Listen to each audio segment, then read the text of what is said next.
সেই দিন আমার ড্রাইভার আধা ঘন্টা পরে আসছে, আমি একটা কথাই বললাম, তার নাম জ্যোতি। বলে এই যে আধা ঘন্টা পরে আসছে, তাহলে আমার বিধানসভায় ঢুকতে আধা ঘন্টা দেরি হয়ে যাবে, আমি মাপ মতো চলি। এই আধা ঘন্টা কিন্তু জীবনেও পাবো না, এই সময়টা আমার নষ্ট হয়ে গেল। তুই করলি, প্রত্যেকটা মুহূর্তের মূল্য দিতে হবে। এই জীবনে আর ওই আধা ঘন্টা পাবো না বাবা। এই জন্য ইংলিশে একটা কথা আছে, time and tide wait for নান।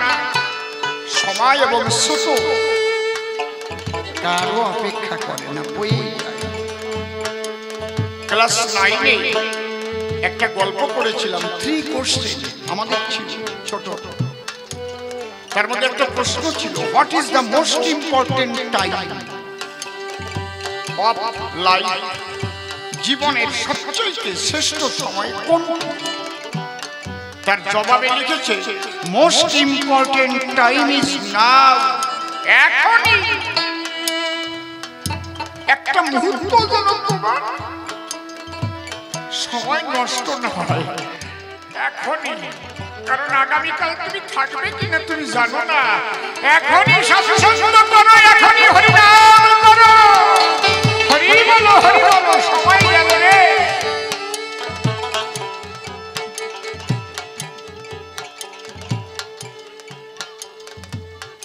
সাধুগুরু বৈষ্ণব ধর্ম যদি না থাকতো না, মানুষ উচ্ছৃঙ্খল হয়ে গেল।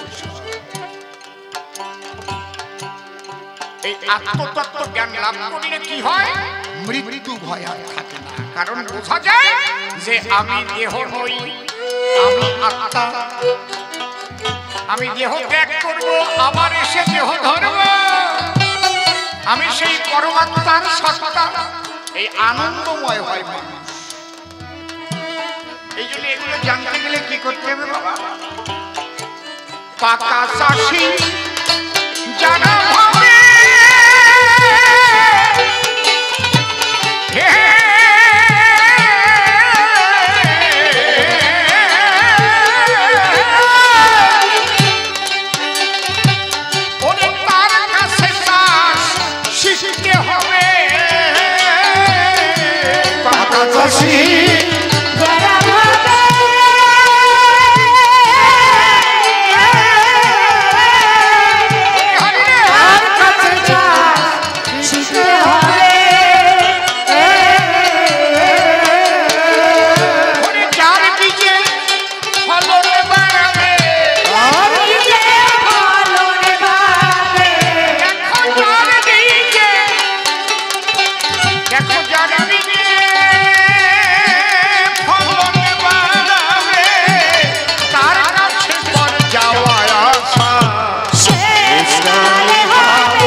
পশুর কি কি গুণ?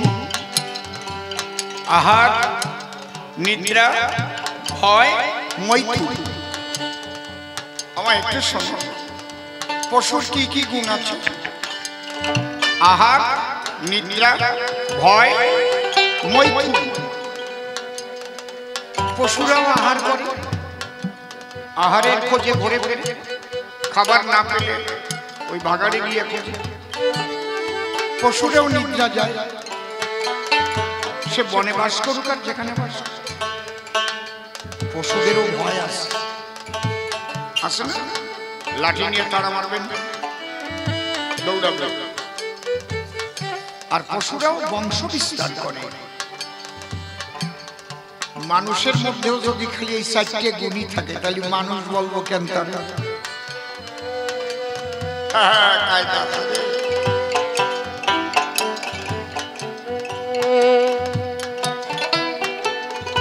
মানুষ তো এই পৃথিবীর সর্বশ্রেষ্ঠ। মানুষও আহার করে, মানুষও নিদ্রা যায়, মানুষেরও আছে ভয়, মানুষও বংশ বিস্তার করে এই বসুধায়। তাহলে এর চাইতে কি বেশি থাকবে মানুষের? এর চাইতে বেশি থাকবে মনুষ্যত্ব, এর চাইতে বেশি হবে কি আত্মদর্শন, এর চাইতে বেশি হবে কি আমি মরণের আগে ছিলাম, মরণের পরে থাকবো কি না এটা আমাকে দরকার জানা। কে আমি, কোথায় ছিলাম, কোথায় যাব, এইটা যদি তোমার জানতে হয় তাহলে এটা জানতে পারবে না কোনো বিজ্ঞানীর দ্বারা। তোমার জানার সময় কোনটা? যৌবনকাল, যখন যৌ থাকবে তখন তোমার দীক্ষা শিক্ষা নিতে হবে। দীক্ষা গুরু কৃষ্ণ আমার শিক্ষা গুরু রাই, বৃন্দাবনের ভজন তত্ত্ব যাহার কাছে। ঊর্ধ্বলিঙ্গ ঊর্ধ্বজনী ঊর্ধ্বগতি হয়, ঊর্ধ্বটা হইলে জীবে যাবে জমালয়।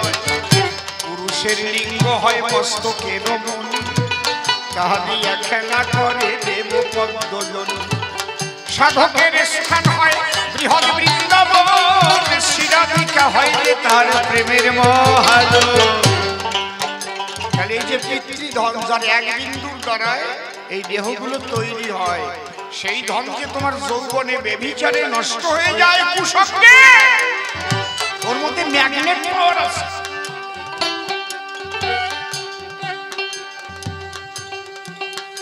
মানুষ হয়ে জন্ম নিলেই কি শুধু মানুষ হয়? হাঁসের বাচ্চা হাঁস হয়, গরুর বাচ্চা গরু হয়, মুরগির বাচ্চা মুরগি হয়। মনে রেখো সব মানুষের বাচ্চা মানুষ হয় না। যদি সব মানুষ মানুষ হতো তাহলে জগতে বিচার ব্যবস্থা থাকা লাগতো, পুলিশ লাগতো। সবাই আমরা মানুষ, পুলিশ লাগবে কেন, বিচার করা লাগবে কেন? তার মানে আমি মানুষ হইয়া অমানুষের মতো কাজ করি। বোঝা যাচ্ছে কি? এই অমানুষের মতো যে কাজ করি, সেই অমানুষত্বকে ধ্বংস করে মনুষ্যত্ব জাগাতে পারে একমাত্র সাধু সঙ্গের দ্বারা, সাধু গুরু বৈষ্ণবের করুণায়, আত্মচেতনা। জগতে দুটো শক্তি আছে, একটা পুরুষ আকার আর একটা দৈব। দৈবটা হচ্ছে সাধনার দ্বারাই লাভ করতে হয়, আর পুরুষ আকার মানে শক্তি আছে গায়ে।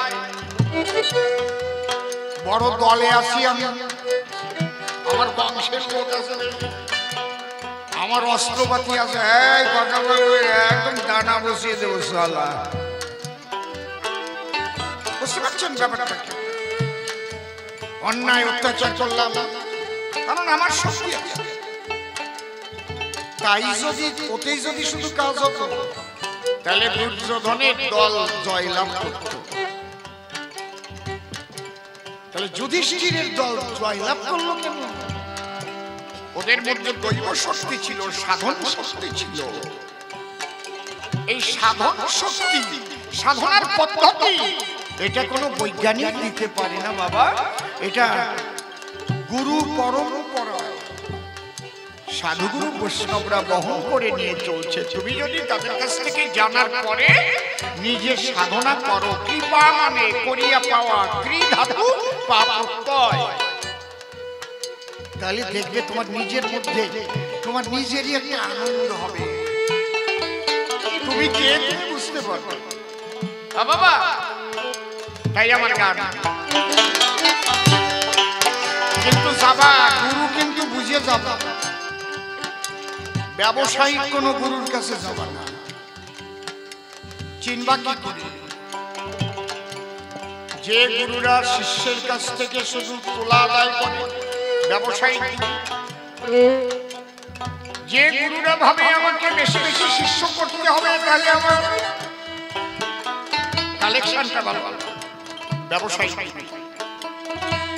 ব্যবসায়িক গুরু কোনোদিনও সদ্গুরু নয়, এটা জেনে রাখবা। পাকা চাষি যারা ভাবে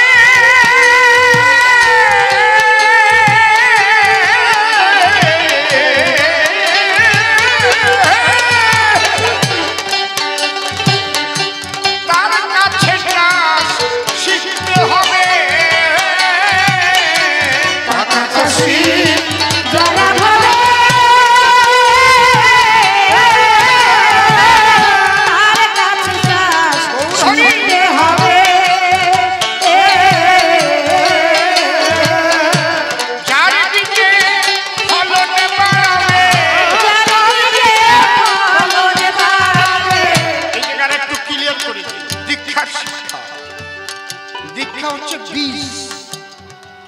দীক্ষা হচ্ছে তত্ত্ব, খুব ভালো করে আপনারা বুঝে নিন।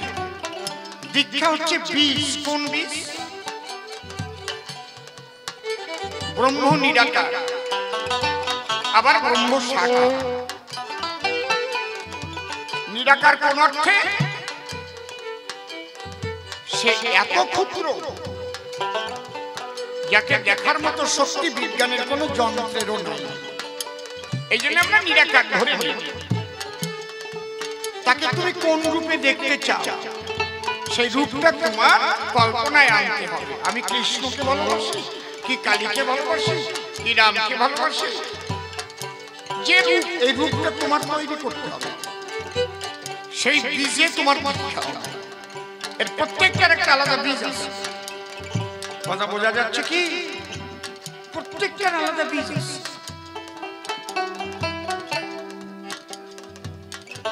এইবার তুমি সাধনা করবা, শুধু বীজ নাম নিয়ে ডাকলেই হবে না। এই জন্য শিক্ষার তত্ত্বটা তোমার জানতে হবে। কোন তত্ত্বের উপরে ক্রিয়া হবে, তোমার দেহটা তৈরি হবে, মনটা ঠিক হবে। তোমার দেহ মন প্রাণ যদি অসুস্থ থেকে যায় তাহলে তো কাজ হবে না। নাম তো বলবো, সব নামই বলবো, নামের কোনো দোষ নাই।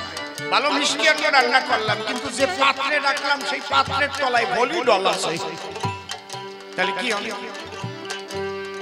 সেই ভলি ডলের সঙ্গে মিষ্টান্ন মিশে গেলে কি হয়? খেলে এই মৃত্যু হবে।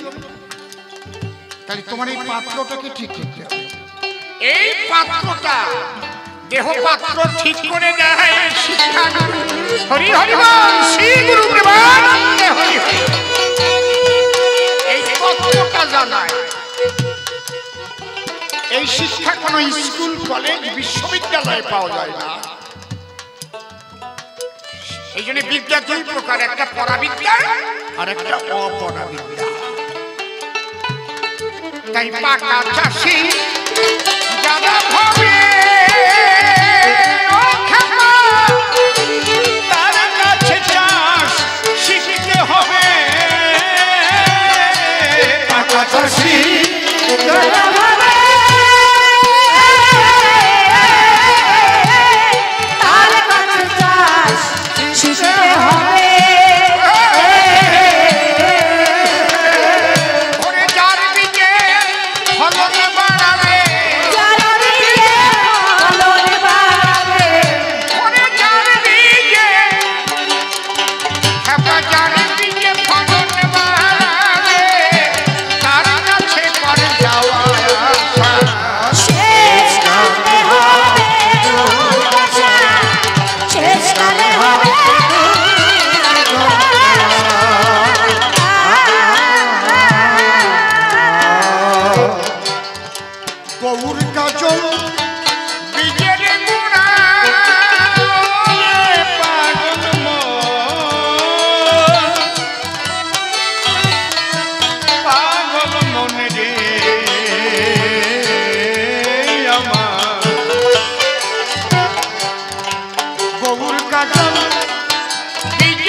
ইনডাইরেক্টলি বলা হলো গৌর কাজল। গৌর বর্ণা হচ্ছে প্রেমময়ী রাধারানী, আর কালো হচ্ছে কৃষ্ণ। তাহলে রাধা কৃষ্ণ বীজ হচ্ছে সমস্ত বীজের গোড়া, যত বীজ আছে। জয় রাধে। আমার গানের শেষের পদ কি দিলাম? গৌর কাজল বীজের গোড়া।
হৃৎপদ্মে করে আরাধ্য শুদ্ধ চিত্তে প্রণতি জানাই।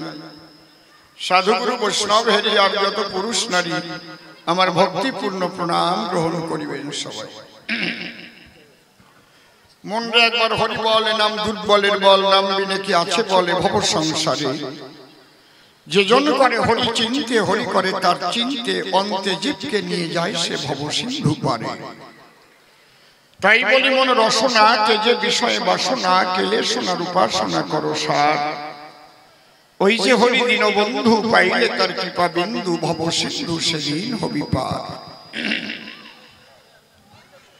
মনশিক্ষা করে সায় এবার যাব ভূমিকায়। আগেই সবাই শুনেছেন পালার সমাচার। আমার বিপক্ষ কবি যিনি সদানন্দ নাম ধরে তিনি। সর্বানন্দ কি সদানন্দ? সর্বানন্দ চষা নাম ধরে তিনি আমাকে ইদানি যোগানন্দ গোস্বামী করেছে সভ্য সমাধান। যোগে যার সদা আনন্দ তার নাম হয় যোগানন্দ। কারণ আমি বিয়োগের ঘরের মানুষ একজন, যোগে জিয়ায় আর বিয়োগে মরে, সাধুরা বলে সরাসরি। তবু আপনাদের করুণার ঝর্ণা ধারা পেলে পরে কৃষ্ণ কথা হবে আলাপ। উনি কি করে গেল দান দেখলাম একটা কাগজ একখান, ওর মধ্যে কি লিখিত রয়?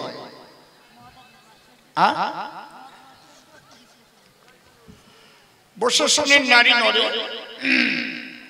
প্রত্যেকটা ধরিয়ে ধরিয়ে এবার তারে বুঝাবো সবাই। তারই কল্পনা মতে আমাকে হবে সেই গোসাই হতে। আমি জোর হাতে প্রণাম করি সেই গোসাইয়ের রাঙা মায়। যোগানন্দ গোস্বামী যিনি বৈষ্ণব চূড়ামণি ছিলেন তিনি। আমি জীবনে তাকে করিনি দর্শন, তার ভূমিকায় গাইব গান, তাইকে প্রণাম করলাম দান। সে যেন গ্রহণ করে আমার হৃদয় আসন। এবার সেই বৈষ্ণবের উপর ভাগ দিয়া বৈষ্ণবের ভূমিকা নিয়া বিপক্ষ কবির প্রশ্নের করব সমাধান। আপনারা চুপ করে থাকেন, সবে মাঝে মাঝে দুই একটা গল্প হবে, কিন্তু মূল আলোচনায় ঘটাবো না কোনো ব্যবধান। তাহলে এই জগতে চাষি যারা দেহের খাদ্য যোগায়, তারা জমি চাষ করার ধারা তাদের মধ্যে রয়। আমি বললাম সবার ঠাই শুধু ও জমি নয়, আর একখানা জমি আছে তাই যারে দেহ জমি চাষ করা কয়। কারণ এই মানুষ আগে কোথায় ছিল, কোথা থেকে এই দেশে এলো, মৃত্যুর পরে কি হয়ে যাবে সে লয়। এইটা করো ভাবনা, তুমি কি ভবিষ্যতে আর থাকবা না? এই চিন্তা আসাটাও ভাগ্যের বিষয়। এই জন্য বলছে যে কো অহম, আমি কে? স্বপ্ন সুষুপ্তি জাগ্রত তুরীয় কেবল, পাঁচটা স্তর আছে। যখন মানুষ থাকে স্বপ্নের ঘরে, মায়ার স্বপ্নে গড়ে ফেলে, একদিন সে যাবে মরে, এই বোধিটার মধ্যে জাগে না কখন। যদি বলে ভাই রে বেশি দিন থাকি না, চুপ করতো, অল্প বয়সে ফাঁকা ফাঁকা কথা আছে না, বুঝেছেন? এই জন্য স্বয়ং ব্যাসদেব যিনি কলম ধরে লিখেছেন, তিনি নীতি নীতি জীবগণ যায় যম ঘরে, তথাপি যাহারা থাকে ইহা মনে করে আমরা তো চিরজীবী, নাহি হব ক্ষয়, ইহার চাইতে কি আশ্চর্য বলো মহাশয়। তাহলে আমরা কি মরণের পরে থাকবো না? থাকবো না এ কথা কোনো ধর্মেই বলে না, ইসলামেও বলে না, খ্রিস্টানরাও বলে না, কিন্তু তারা পুনর্জন্মটা মানে না। কিন্তু মানে চারটে মতবাদ আছে তাদের সন্নিধানে, হজিকত, তরিকত, শরীয়ত, মারফত। এই মারফতি মতের মুসলিম যারা জন্মান্তরবাদ মানে তারা। আমি নিজে দেখা দেখেছি ভাই, যে নবীজি আগে ময়ূর ছিল, ফুল ছিল, ফুল হয়ে মহাকাশে করত বিচরণ, তারপরে নবীজি হয়ে করেছেন জন্মগ্রহণ। লালনের গানের মধ্যে আবার দিয়েছে তার নিদর্শন, মানুষ গুরু নিষ্ঠা যার, সর্বসাধন সিদ্ধ হয় তার, মানুষ গুরু নিষ্ঠা যার। এই গানের ভিতরে দেখবেন আপনারা, গানটা পড়িয়ে জন্মান্তরবাদের কথা আছে তার ভিতরে। আবার খ্রিস্টানদের নূতন নিয়ম পুরাতন নিয়মও করেছে অধ্যয়ন। পুরাতন নিয়ম কারে কয়? যীশু খ্রিস্ট বেঁচে থাকতে যে কথা কয়, যে মতামত দেয়, ওরে কয় পুরাতন নিয়ম। কিন্তু খ্রিস্টানরা বলে তাই যীশু খ্রিস্টকে কবর দেওয়ার পরে উঠে উনি 40 দিন আবার দেহ ধরে এসেছিলেন তার ভক্তদের ঠাই। তখন যে কথাগুলো বলে গেল ওইটা নূতন নিয়ম নামে ধরা হলো। তাহলে যে মরিয়ে গেল আবার উঠে আসলো, হে কায়দা কত কও তো কথা বোঝো না তো। দেখেছেন ঘটনা কোন জায়গায়? তাহলে আমরা কিন্তু কেউ নিঃশেষ হয়ে যাব না। শক্তি কখনো ধ্বংস হয় না, শক্তি ট্রান্সফার হয়। অন্তর দিয়ে দেখেন ভেবে আপনারা শক্তির নিত্যতা সূত্র করলে এটা পাওয়া যাবে। যারা সায়েন্স নিয়ে পড়াশোনা করেছেন তারা এটা ভালো করে জানেন। তাহলে শক্তির ট্রান্সফার হয়। তাহলে আমার মধ্যে যে শক্তি আছে, আত্মা বলে বলি আমরা আমাদের কাছে, কেউ বলে সোল, কেউ বলে রুহু, আরবিতে বলে রুহু আর ইংলিশে বলে সোল, আর আমরা বলি আত্মা, সংস্কৃতে বলে আত্মা, বাংলায় উচ্চারণ করি আত্মা, তাই তো? তাহলে আসে এক এক ভাষায় এটা প্রকাশ করেছে। তাহলে দেহ যদি আমি নই, মনের কথা খুলে কই, সেই আত্মা মরণের পর যাব কোন জায়গায়? আমাদের সনাতন ধর্মে বলেছে চাই রেহাই নাই, কর্ম অনুসারে আবার জন্ম হয়। ধরো আমার কথা ধরো, তুমি যদি মানুষ হয়ে পাঠার মতো কাজ করো তাহলে ওই পাঠা ছাগল হয়ে তুমি জন্ম পাবো কোথায়? মানব জন্ম ধরে যদি তুমি সর্পের মতো কাজ করো চরাচরে, তাহলে সর্প কুলে পাঠাই দেবে তোমার, সাপ হয়ে আসতে হবে এই দুনিয়ায়। ছোট্ট একটা ঘটনা মনে পড়ে, একদম পরিষ্কার করে বোঝাবার চেষ্টা করছি আপনাদের ধারে। এক জমিদার বাবু একটা মাত্র ছেলে, সেই ছেলে বিয়ে দেবে বলে বহু জায়গায় মেয়ে দেখার জন্য ঘোরে, কিন্তু মন মতো মেয়ে আর হয় না, মেয়ে খুঁজে পায় না। কিন্তু আগে জমিদারের চরিত্রটা কেমন এটা না বললে হয় না। ওই জমিদার ঈশ্বর বলে যে কিছু আছে এটা মানে না, আত্মা বলে যে কিছু আছে এটা মানে না। কোথাও কীর্তন হলে পূজা হলে 1 পয়সাও চাঁদা দেয় না। কোনদিন কোন সাধুগুরু বৈষ্ণবকে এক মুঠ সেবা দেয় না। গেরুয়া বসনোর বাড়ি ঢুকতেই দেয় না, বাগো পরের বাড়ি ভিক্ষা করে খাও, মাঠে যা। জমিদার একদিন ঘোড়ায় চড়ে যাচ্ছিল নদীর কিনার ধরে। আমা খুব ধৈর্য ধরে আমার কথাগুলো এক মনে একটু করবেন শ্রবণ। যখন ঘোড়ায় চড়ে ছুটে যায়, হঠাৎ জমিদার দেখতে পায় একটা সুন্দরী যুবতী মেয়ে গা ঘড়ি কক্ষে নিয়ে দাঁড়িয়ে আছে নদীর কিনারায়। গা ঘড়ি মানে কলস। আগে তো আর এসব টিউবওয়েল ছিল না, নদীর জলই আমরা খেতাম। ঠিক বলছি তো নাকি? কত কচুরি পানা ভরা পচা কুয়োর জলও খাইছি যখন নৌকায় করে চলছি। কি সত্যি কথা না নাকি? তখন এইসব এত ভালো জল মন্দ জল বুঝতাম নাকি, জল খাচ্ছি। তা ওই মেয়েটা জল নেবার পরে গাঘরি কক্ষে করে নদীর কিনারায় আসে দণ্ডরায় মানা। জমিদার বাবু যিনি ঘটকে চড়ে যাচ্ছিলেন তিনি হঠাৎ যুবতীকে দর্শন করে দাঁড়ায় পড়ল নদীর কিনারে। একটু না দেখলে তো হয় না। ঘোড়ার জিল ধরে টানলেছে, ঘোড়া দাঁড়ায় পড়েছে। জমিদার নেমে গেছে, গিয়ে জিজ্ঞেস করছে, মা তোমার নাম কি? বলেছে আমার নাম মৌমিতা। বেশ, বাবার নাম কি? এই জায়গা আবার মৌমিতা কেউ বাজিয়ে গেছে নাকি? সে যেন আমার ভাবি না যে আমার এটা আমার গল্পের মৌমিতা। ওর বাবার নাম শুনছি, বাড়ির ঠিকানা নেছে। মেয়েটা লাজুক লাজুক ভাবে জিজ্ঞেস করছে, বলতেই হবে। আর লজ্জাই তো মেয়েদের সবচেয়ে বড় ভূষণ না? এখন সেই লজ্জার মধ্যেও হয়ে গেছে দূষণ। এখন আর লজ্জাটা কোন জায়গায় পালাইছে তা বলা যায় না, তবে সব জায়গা না, এখনো ডাউন অনেক ভালো আছে, টাউনই গেছে। জমিদার তাড়াতাড়ি ঘোড়া নিয়ে গিয়ে বাড়ি নায়েবের কাছে ডাক দিয়ে জানায়, নায়েব মশাই, আমার বউ আমি খুঁজে পাই, দেখে এসেছি নদীর কিনারায়, এসেছি তার ঠিকানা নিয়ে, এইবার তুমি নিজে গিয়ে যাতে হয় বিয়ে সেইটা করা চাই। জমিদার যখন আদেশ দিল, ঠিকানা নিয়ে একবারে মেয়ের বাড়ি চলে গেল। মেয়ের বাবার কাছে যখন প্রস্তাব দেয় যে জমিদার বাবু যিনি তার পুত্রবধূ করে আপনার মেয়েকে নিতে চান, তিনি, আপনার কোনো আপত্তি আছে কিনা বলুন মহাশয়। মেয়ের বাবা ভাবে, তাই জমিদারের মতো যদি একটা বিয়াই পায়, সর্বনাশ, তাই তো আমার আর কোনো চিন্তাই নেই। সবাই তো মনে মনে ভাবে যে আমার বিয়াই বাড়ি একটু ভালো হবে নাকি? ঠিক কথা না বে? ঠিক কথা। অনেকে ভাবে যে আমার বিয়াইটা যেন একটু কচি হয়, অনেকে ভাবে। এই জায়গা না, অন্য জায়গার কথা করছি, কায়দা আছে।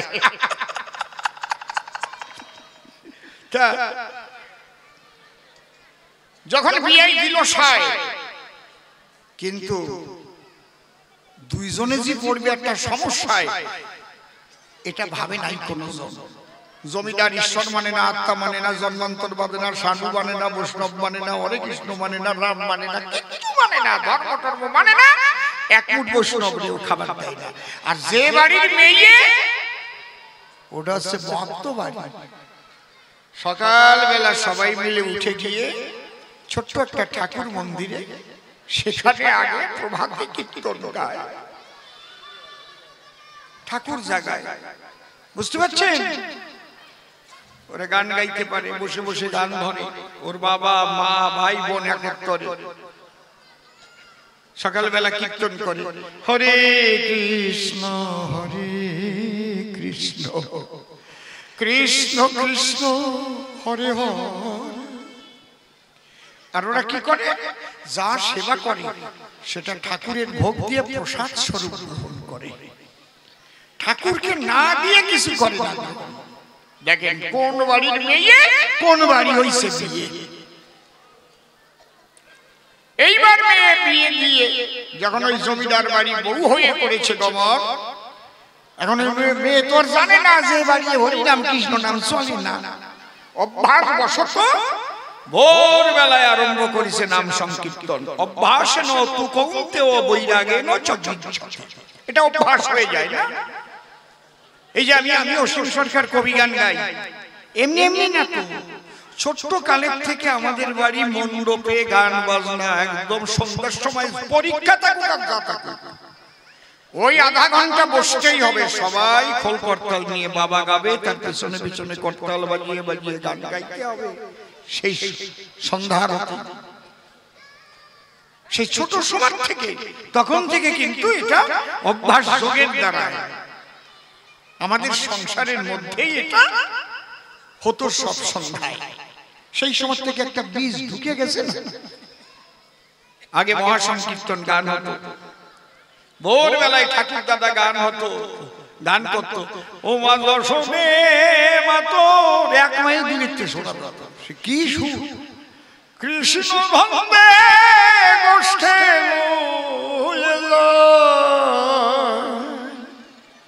সেই গান এখন আর নাই। সেই বুড়োকে আর কোন জায়গায় পাই? কি প্রেম ছিল! ওরে কিঞ্চিত ননির তরে, ওরে বাদলি তরে, সে কত দূরের থেকে শোনা যেত খালি গলার গান। তাহলে ওই যে মেয়েটা জমিদারের বউ হয়ে গেছে, ছেলের বউ হয়ে গেছে, ওকে বাড়িতেই অভ্যাস আছে। ও তো ভোরবেলা গাইয়ে উঠেছে, হরে কৃষ্ণ কৃষ্ণ কৃষ্ণ হরে হরে। জমিদারও উঠেছে ভোরে ভোরে, নামটা পুরোও করতে পারে নাই, এই এই মরা পোড়া নাম এ বাড়ি কিনা গাইবে জমিদার খেপে গেছে, নাম বন্ধ হয়ে গেছে।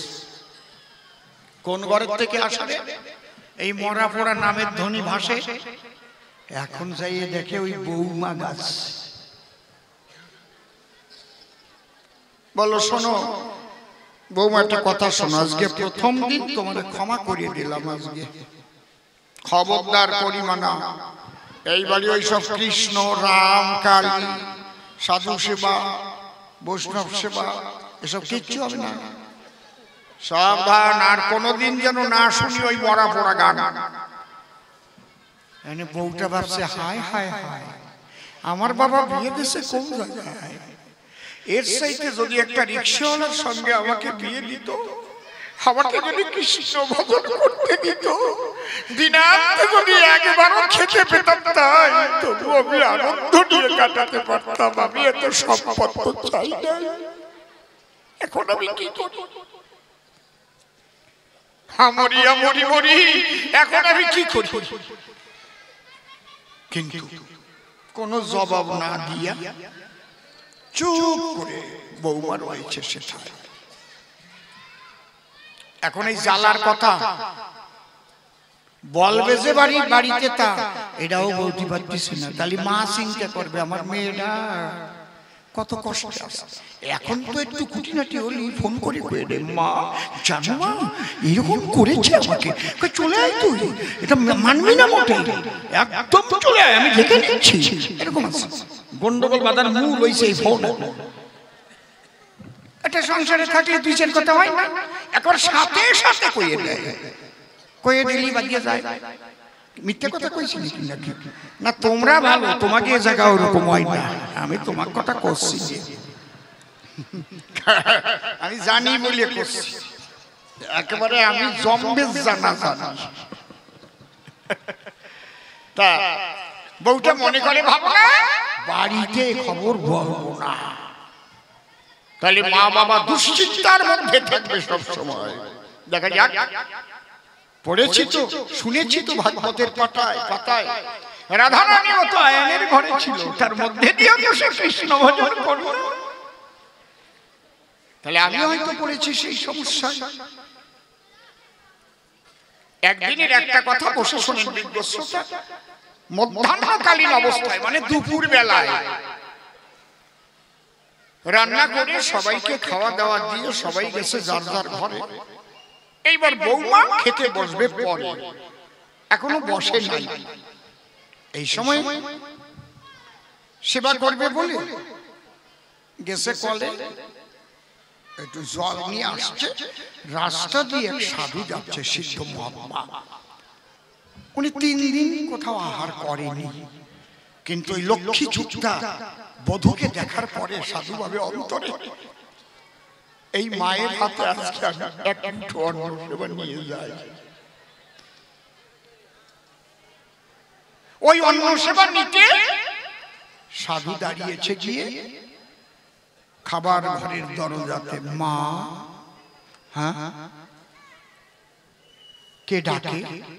বউটা চেয়ে দেখে, এ কি এক মহাসাধক। বাবা বলো, আমি 3 দিবস অনাহারী, বিভিন্ন জায়গাতে ঘুরি, কোথাও আমি সেবার দ্রব্য করিনি গ্রহণ। তোমাকে দেখে হেন মনে নয়, তোমার মধ্যে যেন লক্ষ্মীর আভা দেখা যায়। মা, তুমি আমাকে কিছু করাবে সেবা?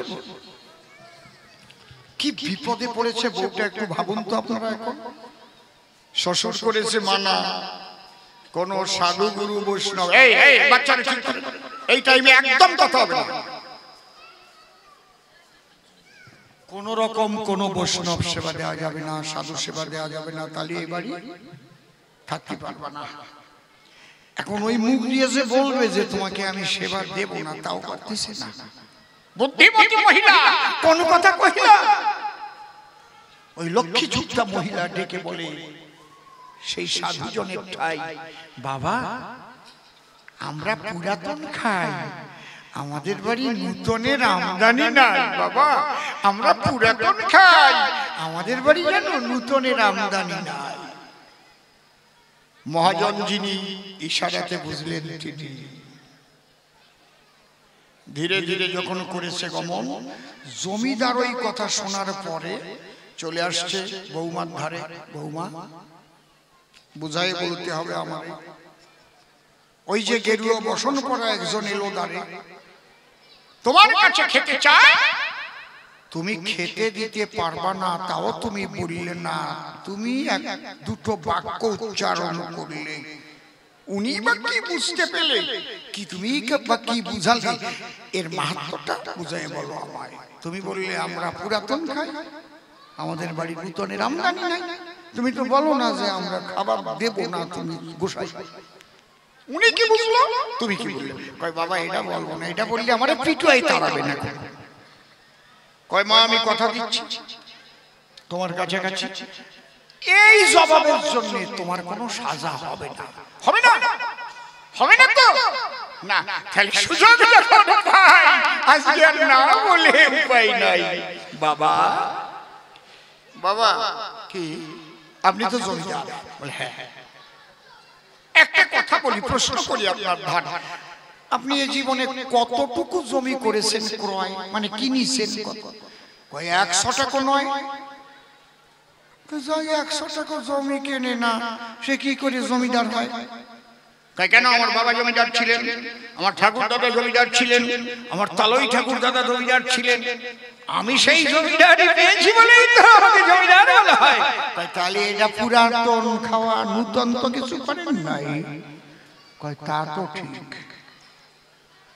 আচ্ছা, এটা একটা কলাম কেবল, তাহলে সমস্ত পুরাতন কামাই, নূতন জীবনে আপনি কিছু করেন নাই। আচ্ছা, আপনার বাবার জমিদার ছিলেন, হ্যাঁ, ঠাকুর দাদা জমিদার ছিলেন, তার বাবাও জমিদার ছিলেন, হ্যাঁ, তারা কোথায় গেলেন বলতে পারেন?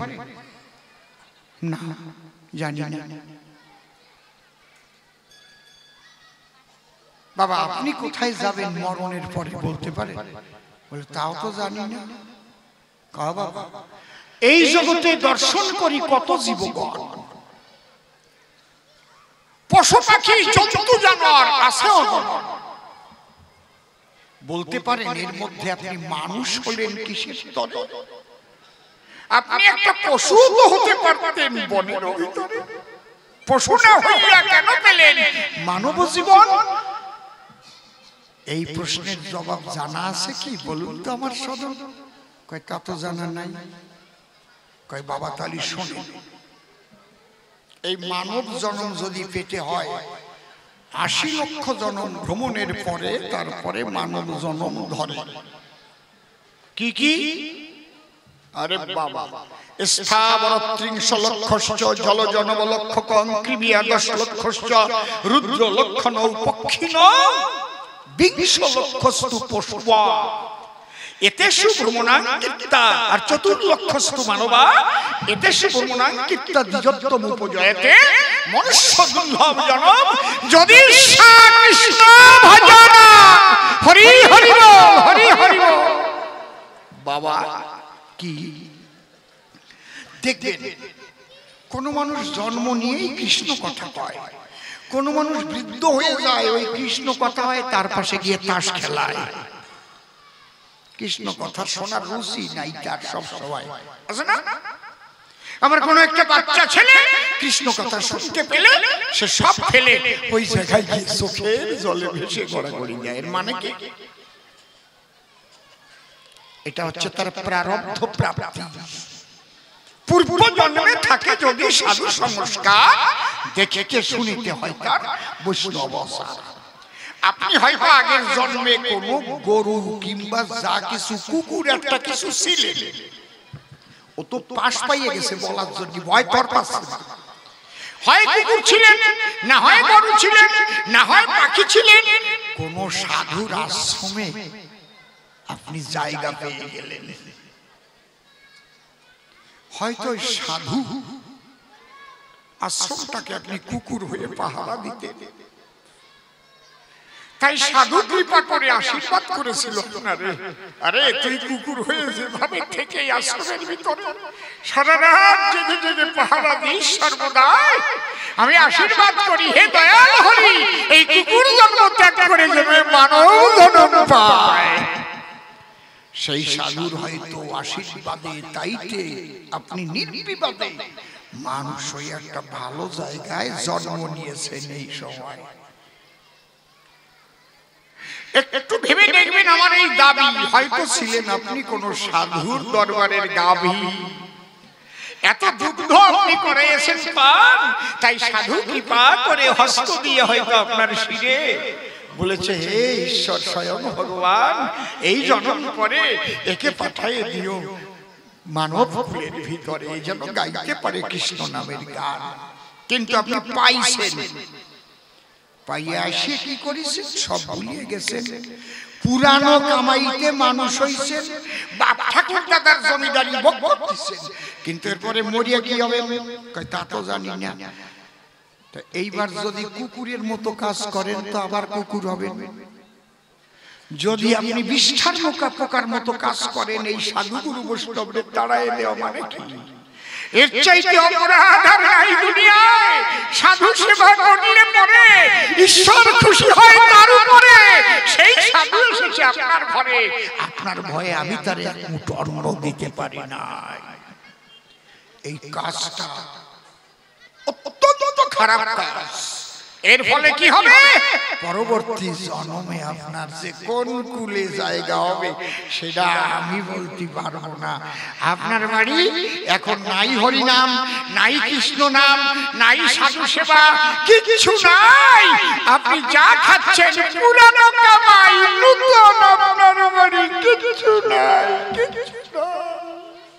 এই কথা বলার পরে আঘাত লেগেছে বিবেকের ভিতরে। হাত জমিদার চিন্তা করে এমন করে আমাকে তো কেউ কোনোদিন বুঝাই না। জমিদার ঘরে গেল, ঘরের থেকে সমস্ত আলমারির চাবি নিয়ে এলো, ওই বৌমার কাছে দিয়ে দিয়ে বলে বৌমা তুমি আমার কথা লবে, আজকে এই জমিদার আমি নই, মনের কথা খুলে কই তুমি এই জমিদারি দেখবে। সাধু বাবাকে ডাক দাও, আরে খোকা কোথায় গেলি? কীর্তনের দল নিয়ে আয়, সাধু গুরু বৈষ্ণব নিমন্ত্রণ কর, নূতনের আমদানি হবে, হরিকথা হবে, কীর্তন হবে। আজ থেকে জমিদার বাড়ি নূতনের আমদানি হবে। হরি বল হরি বল। সাধুকে ডেকে এনে করালো ভোজন, কীর্তনিয়ারা এসে তখন করেছে কীর্তন, নূতনে আমদানি হইল তখন।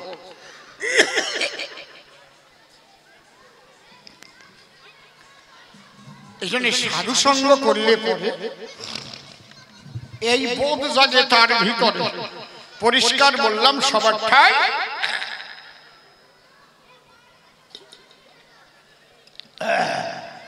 মনে করি ভাবনা এটা নিয়ে আর বেশি কব না। সাধু সঙ্গের দ্বারাই নূতনের আমদানি হবে, মনে রেখো তাই।